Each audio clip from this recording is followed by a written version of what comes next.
Assalamualaikum warahmatullahi wabarakatuh.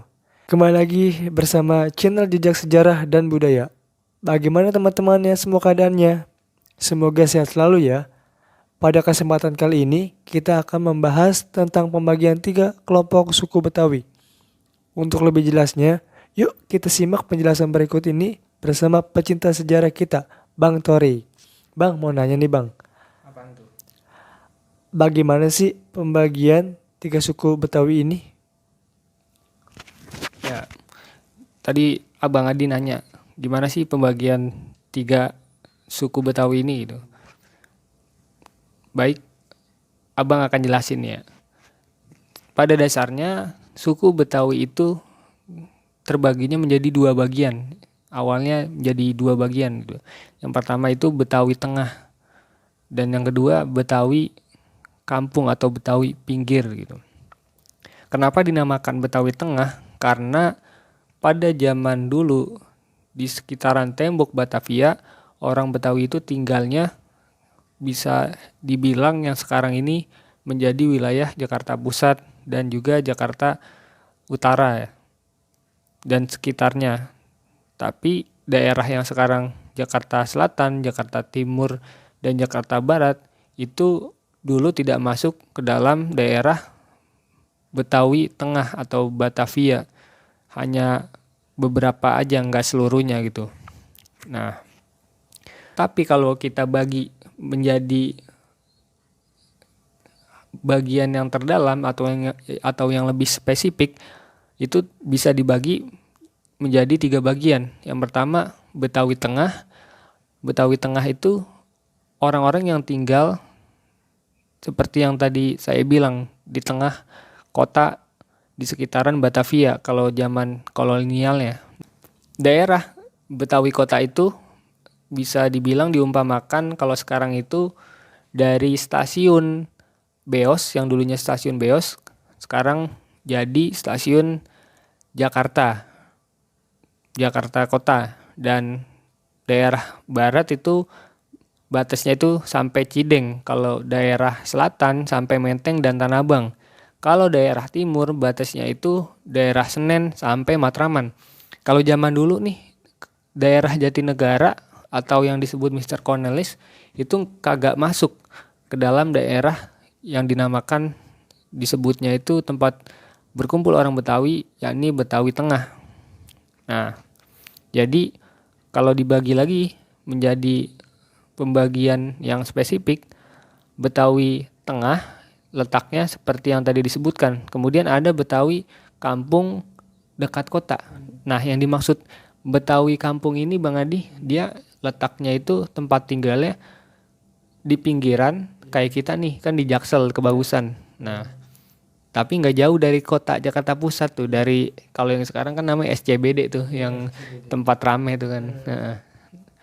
Nah, dari situ kita nih disebutnya Betawi Kampung dekat dengan kota. Nah, ada lagi Betawi Kampung jauh dari kota. Misalnya itu kayak orang Betawi yang tinggalnya di daerah pinggiran kayak Bekasi, Depok, Citayam, Bojonggede, sama Bogor. Di Bogor tuh juga ada orang Betawi. Makanya kalau kita ke Bogor tuh jangan kaget kalau nemu orang yang bahasanya Betawi banget gitu.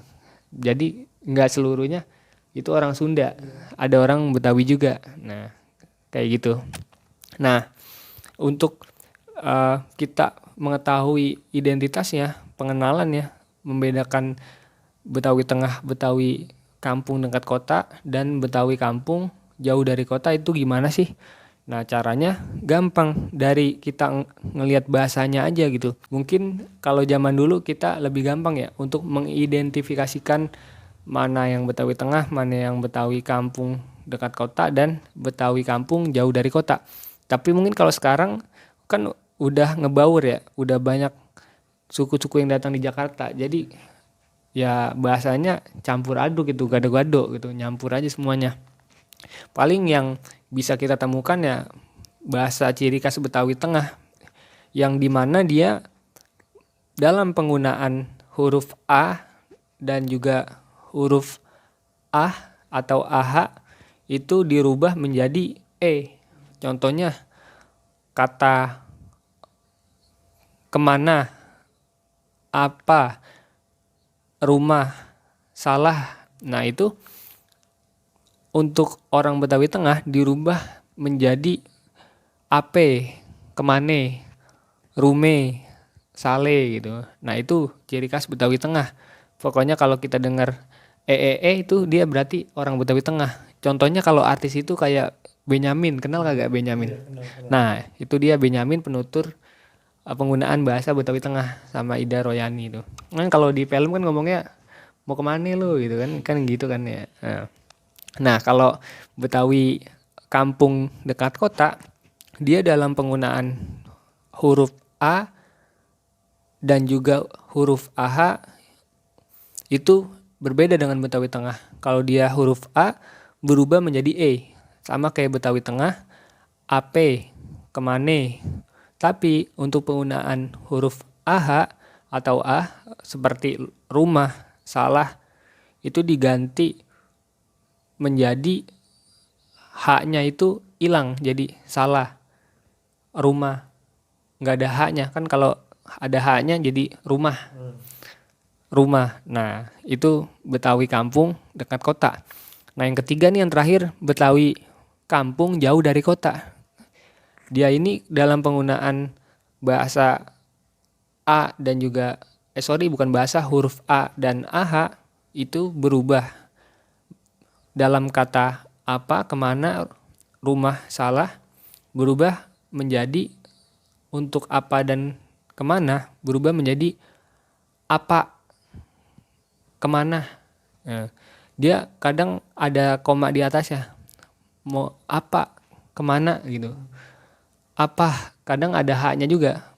Rumah itu kan ada haknya, bisa diganti pakai koma di atas ya, rumah, salah gitu. Atau bisa juga dia pakai H tapi intonasinya beda dari yang lain. Dia kayak lebih ngegas. Kalau orang yang kagak tahu mungkin dikiranya ngomel gitu. Kayak contohnya kayak Mandra lah. Kalau kalian nonton film Sidul tuh kan kalau Mandra kan rada ngegas gitu kan. Nah itu contoh dari gambaran bahasa Betawi kampung jauh dari kota. Mau kemana sih lu gitu kan? Ngapa sih gitu? Ngapa sih gitu? Emang apa gitu? Kayak orang Batak kan rada, kalau kita nggak tahu kan kelihatannya kayak marah, tapi aslinya nggak marah gitu. Emang ngomongnya gitu, cara ngomongnya ya seperti itu. Jadi mungkin Bang Adi ada yang bingung nggak nih? Oh enggak sih, semuanya sudah jelas. Udah jelas ya? Oke. Nah itu sekian penjelasan mengenai pembagian 3 kelompok suku Betawi dan juga cara membedakan dari ketiga kelompok ini, Betawi Tengah, Betawi kampung dekat kota, dan juga Betawi kampung yang jauh dari kota. Iya, terima kasih nih buat Bang Torik yang sudah menguasai ilmunya nih yang sangat luar biasa banget nih ya. Kita sampai bisa tahu loh pembagian 3 suku Betawi ini ya. Jadinya sangat luar biasa sekali. Saya juga bisa menambah nih ya ilmunya nih. Biar sama-sama bisa saling mengetahui ya. Dari 3 pembagian itu yang kita mengetahui pokoknya ya. Terima kasih banyak nih Bang Torik. Semoga ilmunya bermanfaat banget ya buat kita dan juga yang nonton juga nih. Pokoknya stay tune terus di channelnya Jejak Sejarah dan Budaya. Pokoknya nanti ada lebih lanjutan lagi di channelnya Jejak Sejarah dan Budaya. Pokoknya jangan lupa di subscribe, bantu like dan bantu komen ya. Kalau bisa bantu share ya. Oke, makasih banyak nih ya. Semoga kalian simak videonya dari pertama sampai akhir dan kalian bisa menambah pengetahuan juga apa yang tadi Bang Torik jelaskan tentang pembagian 3 suku Betawi ini ya. Kita akhir aja, bila taufik wal hidayah. Wassalamualaikum warahmatullahi wabarakatuh.